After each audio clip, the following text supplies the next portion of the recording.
The Constitution, from the Articles of Confederation to the framing of the Constitution.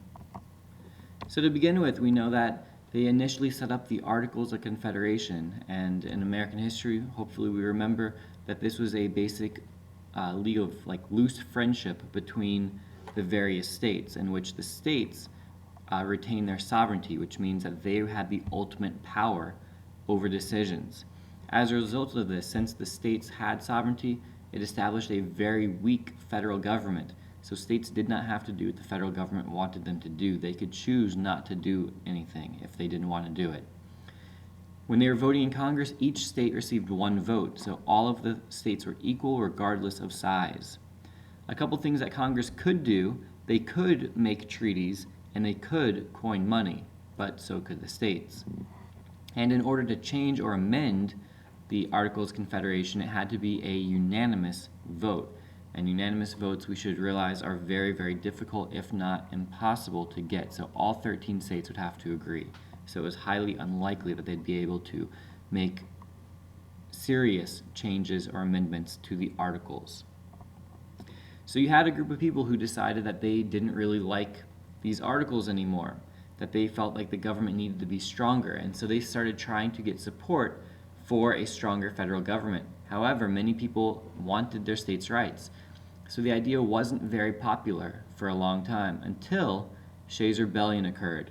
Now, this isn't American history, so we're not going to really talk about this story about Daniel Shays and about what happened with the foreclosures and all of that. What we care about is the result of Shays' Rebellion, and the fact that it took a little while to put down this very small rebellion that should have been very easily quashed, but because the federal government didn't have very much power and nobody knew who was supposed to do what, it took a little while to actually put this rebellion down.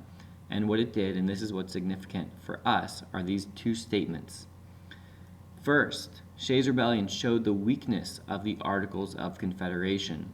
And as a result of showing how weak the Articles were and how weak the government was because of the Articles, it caused more people to support a new constitution and a stronger central government. So what's important for us are those two things, not the story, not the history about it, but that actually showed that, or caused more people to want a new constitution. So this set up very nicely for there to be the Constitutional Convention just a few months after this. So now we're in 1787, we're in the Constitutional Convention, and we're going to talk about a group of people called the Framers. The AP test is going to constantly reference the Framers. We're talking about the people who created the Constitution. Now you had many of them there, delegates from 12 of the 13 states. We care about really two of them above all else. The person on your left, that's James Madison. He's often called the father of the Constitution. The person on the right, that is Alexander Hamilton, and he also was very, very influential in creating the Constitution. Now, what we should know about the Framers as a whole: they tended to be relatively young, they were very well educated, they tended to be very wealthy, and as you might guess, they were all white, in fact, so obviously that's going to impact some of the other decisions they'll make during this convention. So at the Constitutional Convention, we have two main plans that get thrown out there. We have the Virginia Plan and we have the New Jersey Plan. The Virginia Plan favored the larger states, the ones with greater populations. It wanted a stronger national government. It wanted a legislature or a Congress in which the number of representatives would depend on population. So the bigger your state was, the more representatives you would have. This obviously would be a huge advantage to large states. The New Jersey Plan: small states didn't like the idea of having representation determined by population because they would obviously lose any vote because they don't have enough people.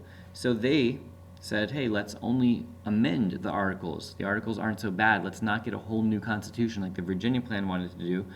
Let's go ahead and keep it the way it is and allow every state to have one vote. So each state is equal regardless of population. So main idea: Virginia Plan favored large states, New Jersey Plan favored the small states. This is going to lead to something called the Great Compromise. It's also known as the Connecticut Compromise. You do need to know it by both names. It could ask you either one on the AP test or on your Unit 1 test for that matter as well. So the Great Compromise is going to take from each of those two plans and try to satisfy both small and large states. So what it does is it establishes a bicameral legislature. And that word bicameral, bi meaning two, so two houses. So as you see there, you see the symbols of the U.S. House of Representatives on the left and the U.S. Senate on the right. So we have two houses in Congress. So Congress is not just one house, it is two. So we have House and we have the Senate. Now how does that please the large and small states? Well, the U.S. House of Representatives, that is considered the lower house of Congress, it is chosen, or the number of people there are represented by population. So the state of Florida, we have a large population. So we have 27 representatives currently. Smaller states have much fewer. Some states only having one representative in fact, so it is done by population.